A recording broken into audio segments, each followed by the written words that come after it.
Okay, live. Actually, currently and finally live again. Let's do this, shall we?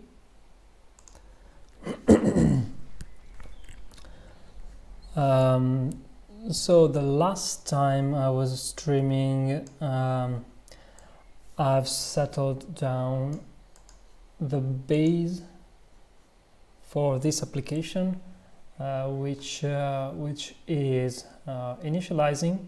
So I may run through the code by commenting something, which is currently a thing that I haven't done yet. So here's the instance creation,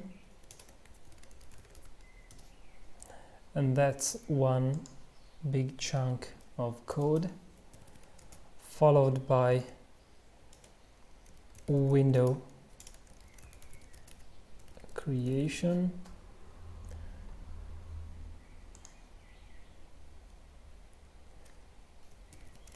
surface window, and well, we can we can group these two together because the surface is just a representation of the window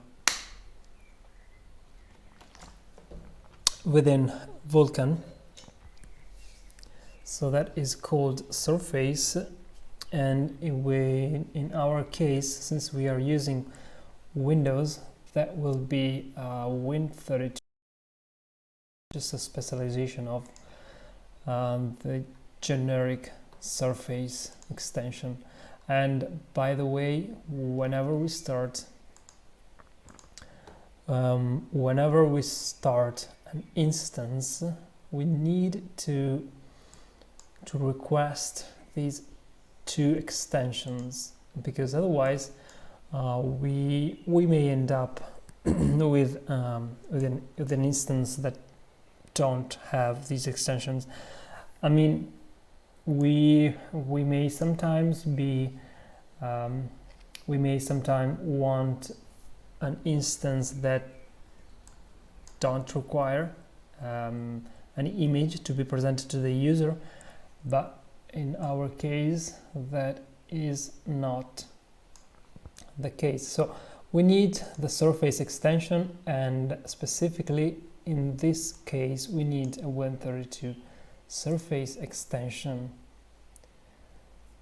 So window surface creation and that is it. Actually, what we could do in order to improve this piece of code, since we are creating a window that is 800 by 600 pixels in size, which turns out to lead to a surface that has clearly a smaller area, since the surface will be within the window. So title bar, borders, and that kind of stuff will probably shrink the working area a little bit. So what we could do instead, we can set a rectangle, which will be our window rect, and that is going to be 0, 0, 800, 600. Or we could possibly use make rect. Is that a thing? Or rect make? I'm pretty sure there is some function that can create a rectangle. Well, anyway. Okay, so once we defined the rectangle, we can call a just window rect and pass our window rectangle reference followed by the style that the window will be. So that this defines how many decorations are in the window itself that needs to be removed from the rectangle. And finally, we don't have any menu, so that is something that needs to be addressed too. And once we've done this, we should probably check whether it has completed successfully, but I mean, that's not it's not very usual for this function to fail. At this point, we will have a window rectangle that reflects the new size, which will potentially be bigger, but we have also to take into account that the origin will probably be moved to some negative value. So what we need is instead calculate the window rectangle. This will be the width, so right minus left, and this will give us the current width of the window, followed by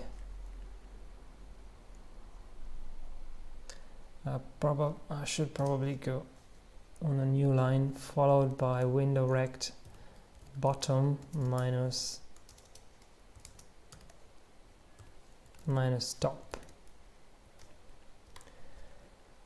and this will give us I'll just update the Visual Studio, so we need to rebuild the solution. It should take a little bit.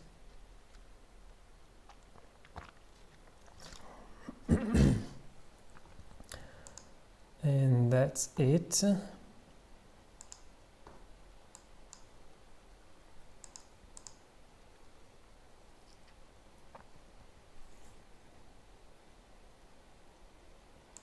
So let's check what happens at this point.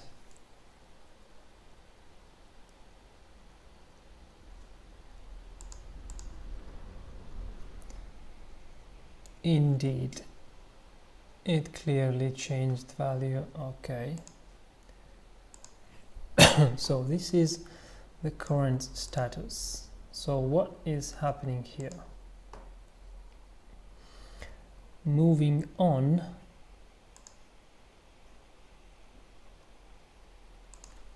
we have the bit of code that picks up and create a physical device and create device. This just loops over the enumerated physical device that are currently installed into the current host, and checks for the properties if there is any support for graphics, which is indeed what we need, and also it has a presentable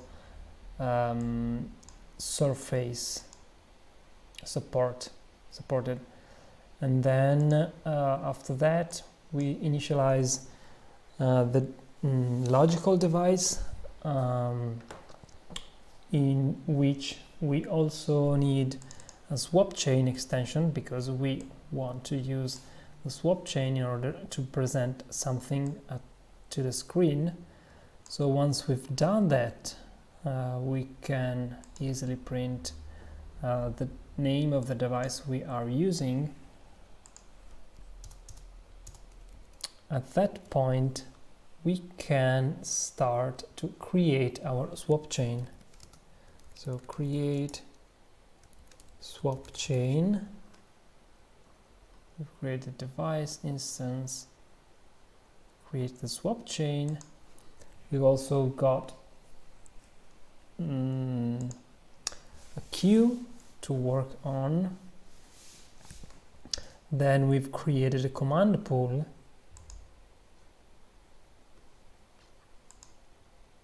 So this is self-explanatory.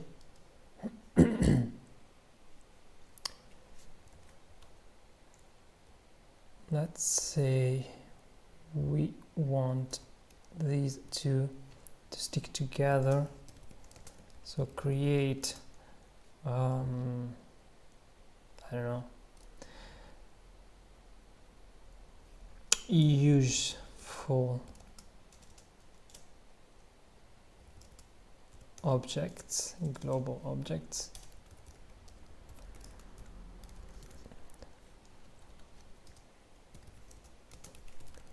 Create clear screen command. So this is it. At this point we are creating a clear screen command. So what does this do? This is actually an array of command buffers. These command buffers which have the size of the swapchain images, so we want each command to work against a specific image of the swapchain, which is how Vulkan works. And so we load the image.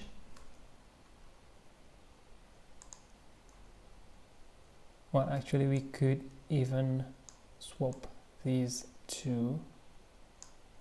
Okay, so we load the image, then we create a clear screen command. We load the image, right, and this chunk of code will be part of the loading. Load the image into staging Vulkan image. So at this point we want to so this is part of the code that I wrote previously, which just cleared the swap chain to a specific color. So ignoring at this stage this piece of code, what I did is just to create a number of commands for each swap chain. These are one-time submit, so I just clear them all at once. So what happens is that when I've created the swap chain, they have images associated with them, and these images are initialized in an undefined state. So the state of an image, which is the layout of the image. Okay, so so the undefined image, the undefined layout needs to be somehow defined. We cannot present or we cannot work with an undefined image whatsoever. In order to present them, we need to move them to another state. There are different ways to change the layout of the image. There are different ways to move that. So let's have a look. One way is to do that explicitly using a pipeline barrier. A pipeline barrier does exactly that, and you need to specify when to do that explicitly. Otherwise, we can rely on something else like a render pass. So a render pass will work on the image. Let's say let's say it's the frame buffer image. So we can say what is the initial layout of an image and what state the render pass should leave the image into when the render pass has finished its work.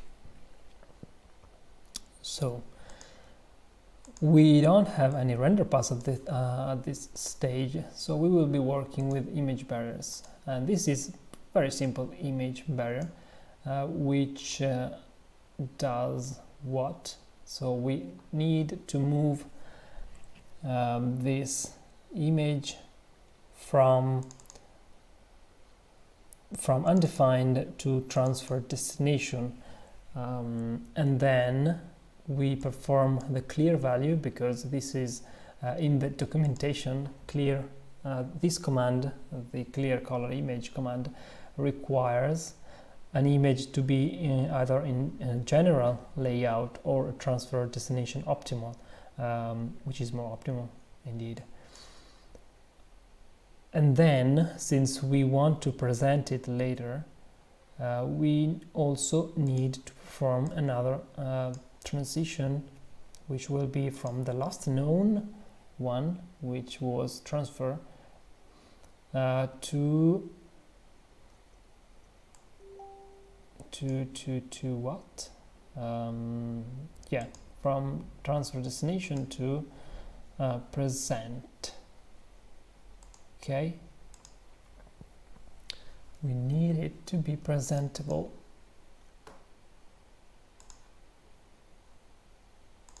What is going on?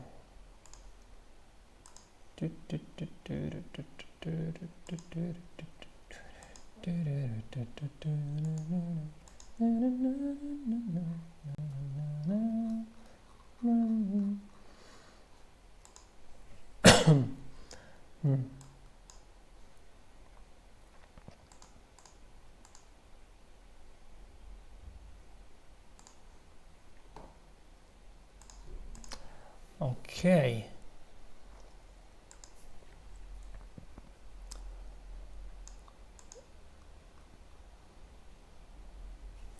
What we now need to do is instead get this image,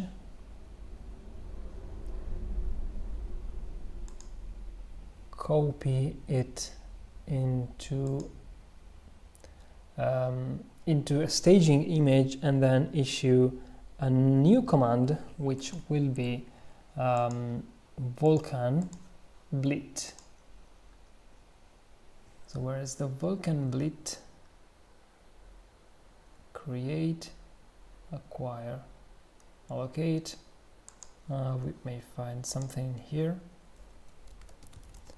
Always need to have the documentation under on your hands.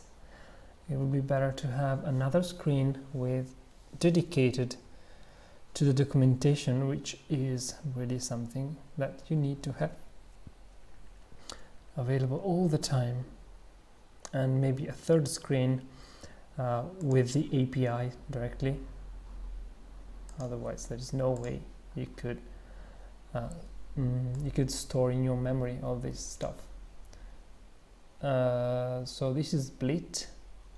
What this does is that it performs conversion and an arbitrary scaling, which is what we need right now. But before doing that, we need to have our data into the image. that we just created. So we just created, we've loaded an image, we've got the size, and we forced it to be 4 components.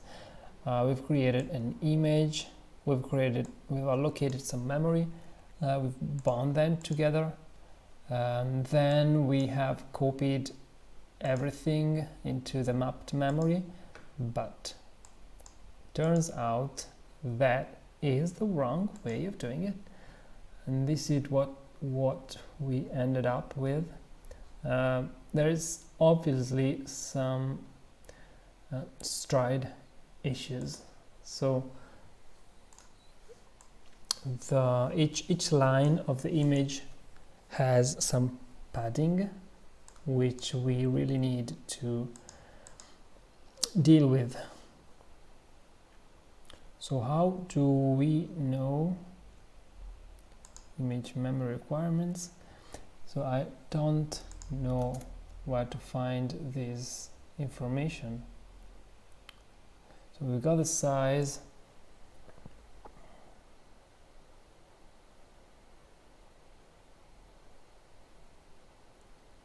memory requirements, get image memory requirements. So let's say Vulkan image stride. That should point out some useful info to work with. Get image sub-resource layout. So this is what I need, probably. That's the image. VK, or maybe the device, get sub-resource, get image sub-resource layout. Image sub-resource layout, VK image sub-resource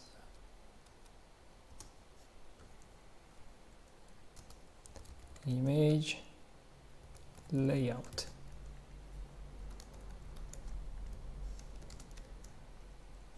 Image layout. Okay, what does this return?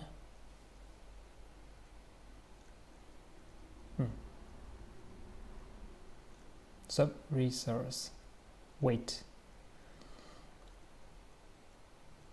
Okay, snap, that was wrong.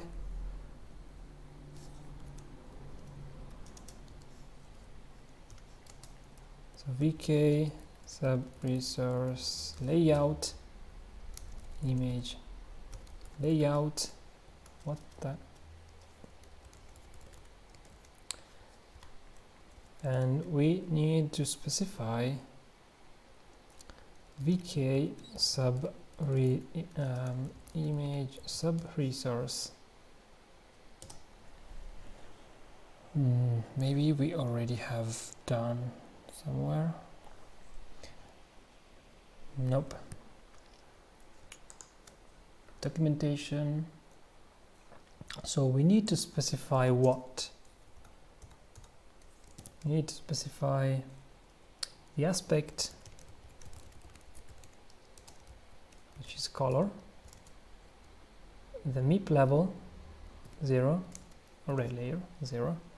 So that's the location of the image layout we need. At this point, let's see what is in this structure. Offset, size, row pitch, array pitch, depth pitch. So we are interested in this pitch value. Since we don't have from the standard something that also considers the pitch value, we need to perform a for loop for int row and row image height width row plus plus. At this point we need to perform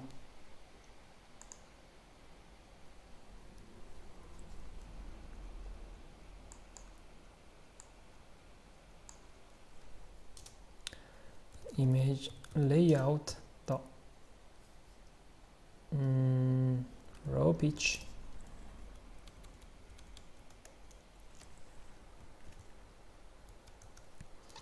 so the initial pointer plus the current row multiplied by row pitch. Okay, and this should fix the image loading, I hope.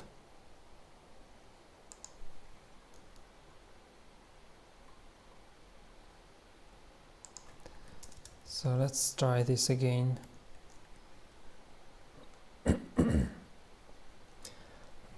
For some reason I'm not able to launch the application directly from RenderDoc. I'm using RenderDoc in order to see what is going on before even being able to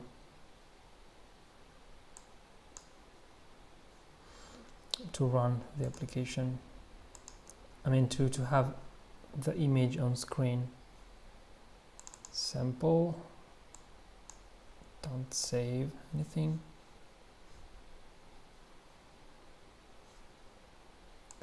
And then start the application. Something happened because the row pitch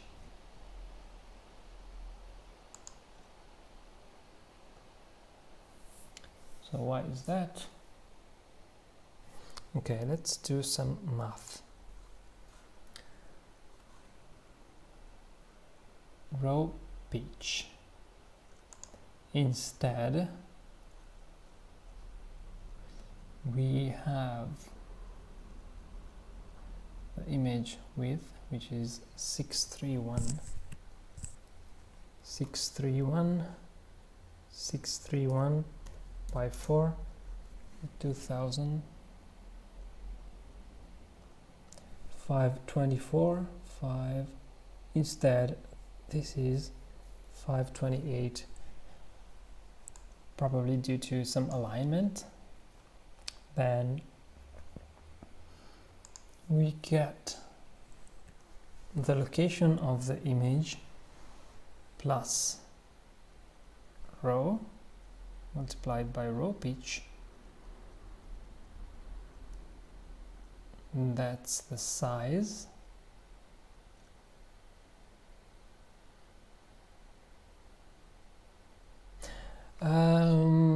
All right. Yeah, this is completely wrong. This is completely wrong. Yeah.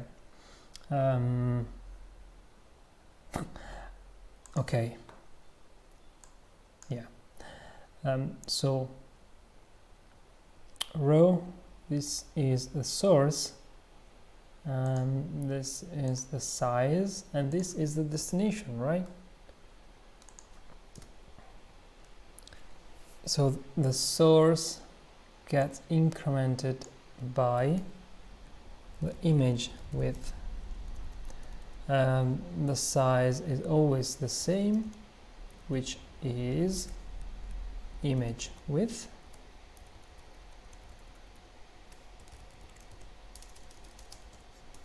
okay, and the destination as row multiplied by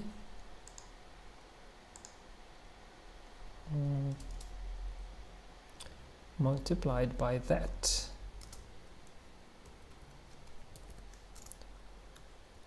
So this is source, size, destination, and this should work better.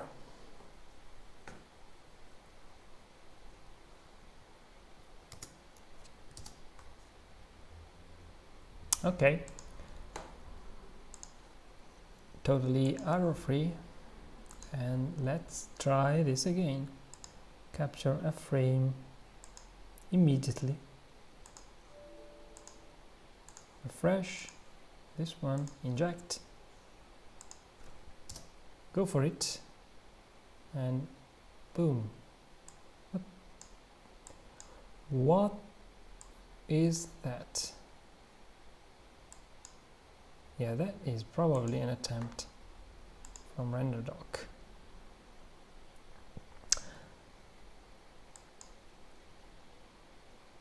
Show resource inspector. We have our 2D image. Let's see what is in there. Wow, that is a lot of crap in it, which is definitely not what we wanted. So there must be something we have to do in order to get it right. What have we done? So this is the source, right? We've got the image, the row. Okay, yeah, that's the row multiplied by image width multiplied by 4. Yeah, that is what we were missing. And here will be the same, multiplied by 4. This is row multiplied by 4. No, wait. Row pitch row, that is row, right? Multiplied, yeah, that should be all right, because row pitch is already in bytes. Is it good now? Let's test this again. Run, refresh, run it again, go, captured, clear. Let's go to RenderDoc, resource, view content. Yes, we made it. So we have our image, which is upside down for some reason. So why is it upside down?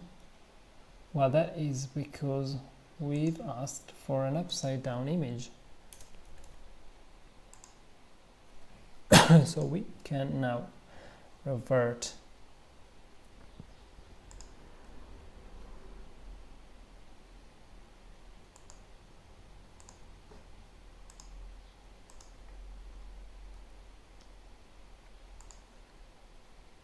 okay.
Okay.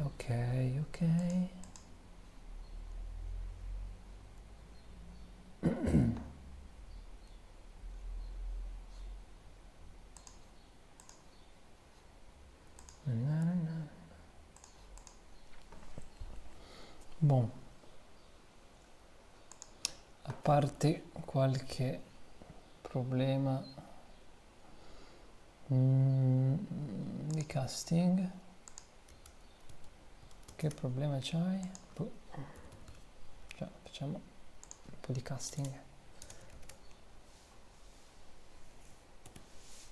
in modo da tenerlo in order to keep everything zero warnings. Okay, now what is now going on? So we have our image, the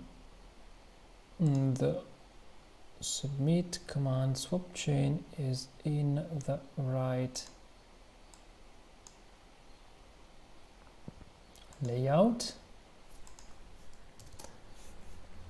Let's start to explore the vk blit command clear blit image. Blit image requires a source image, so that's image followed by source image layout, and at this point we also need to change the layout of the staging image.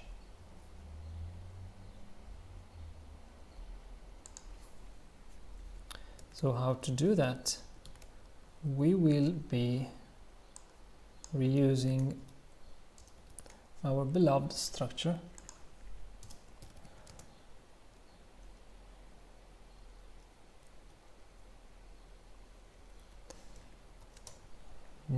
which will take image as an image,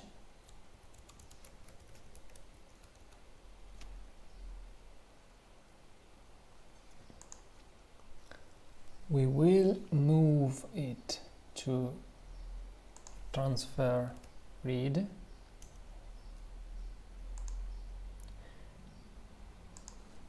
it is in a pre-initialized state layout and will be moved to source, transfer source, and it has to be ready by the transfer, and that is the barrier.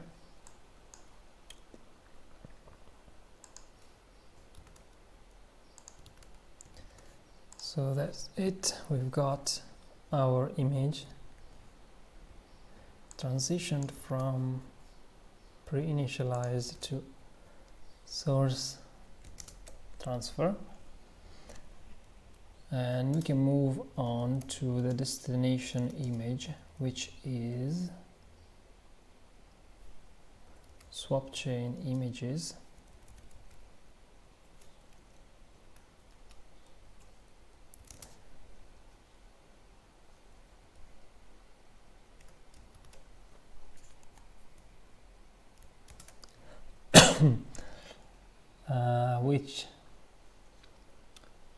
Which destination is already in transfer destination layout.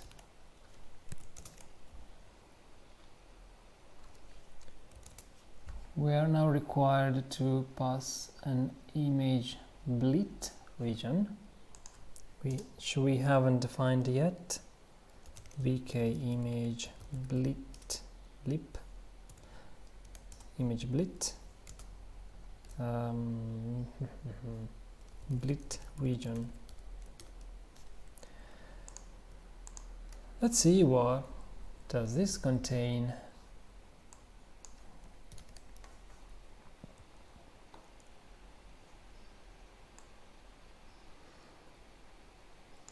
So we need to specify a sub-resource layer,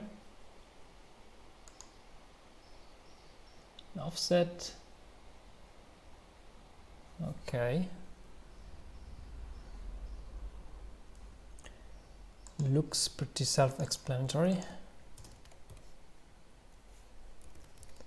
Source subregion, which is a VK image subregion layers.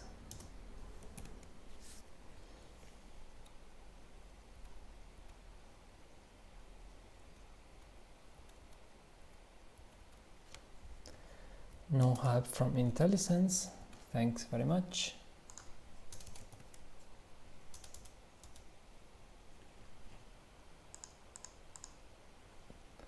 Here it is. So aspect, MIP level, base layer, layer count. So this will be color 0, 0, 1. VK image aspect, color 0, 0, 1. Source offset is going to be offset an array. Seriously.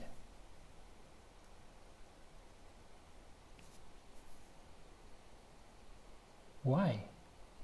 Why an array? Image split. Let's get to the documentation. So image split. Source offset is a pointer to an array of 2, specifying the bounds within, okay, 2 offsets instead of offset and size. All right, makes sense. I mean, it doesn't, but offsets.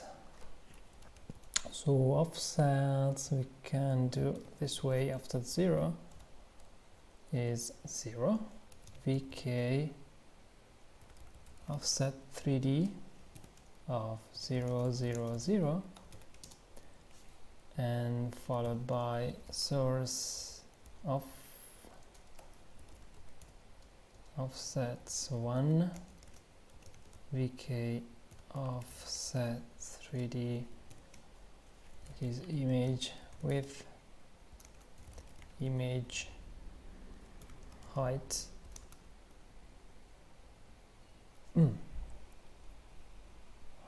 What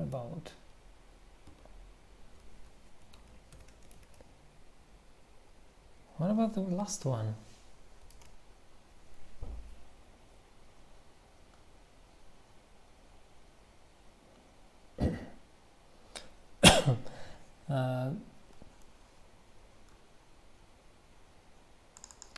What happens with the last one?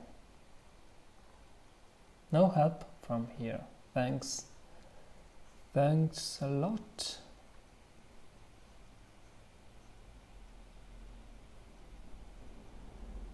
Image type. Source offset x, y.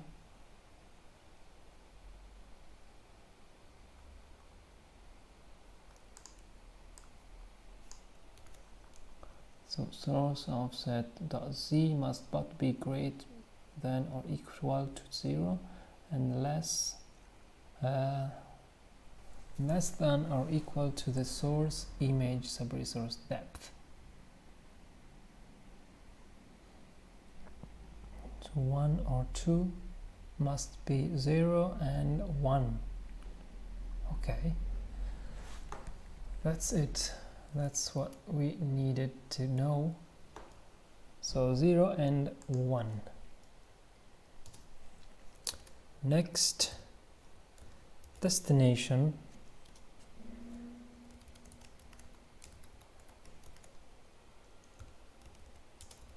destination sub resource is equal to pretty much the same thing.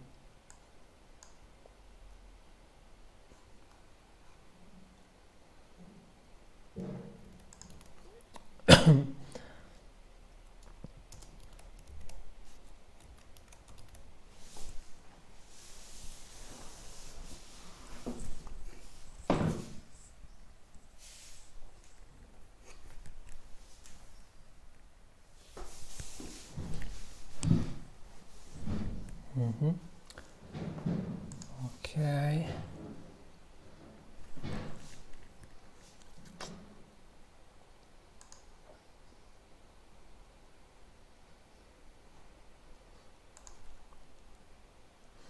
Destination sub resource, destination offset is going to be 0.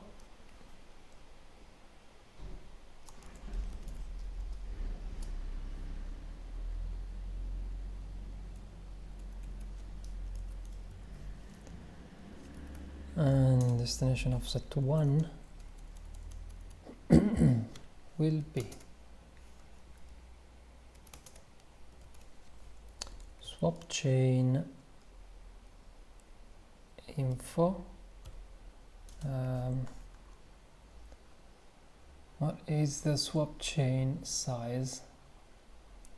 So we know that, yeah, surface caps, current extent.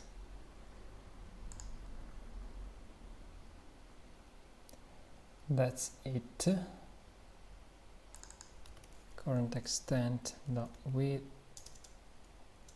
dot, come on, help me, width, I guess, yes, and height 1. Blit region, right? Which filter? VK filter, linear, and that's it. It should be all we need to do the blit operation right into the command buffer.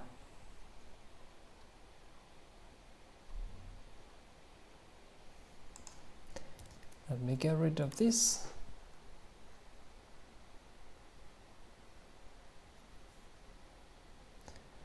Yay! We've got our image blit into the Swapchain images, but we have all right, yeah, we have an issue here because we are moving the layout of the image many times. Since this loop is meant to work only with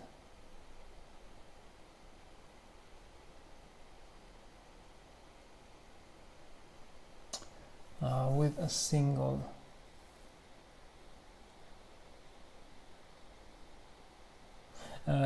yeah, this is meant to do the job each time for each swap chain. If we do move the layout within this loop, it will take the action multiple times. So we should probably move this operation somewhere else before doing this loop.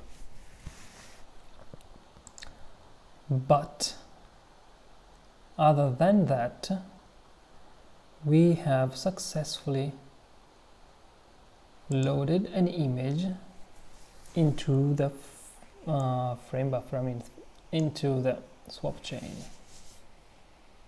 which is great. And I think that ends the purpose of this single stream for now. Let's catch up for the next one, which will be about maybe starting to draw something.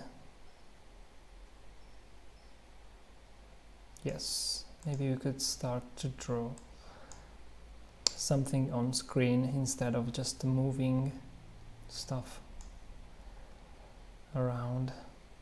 And yeah, that's it. So thanks for anyone that has been following me so far. Probably no one, but at least I've achieved something new right now. Quite happy for what I did today. See you next time.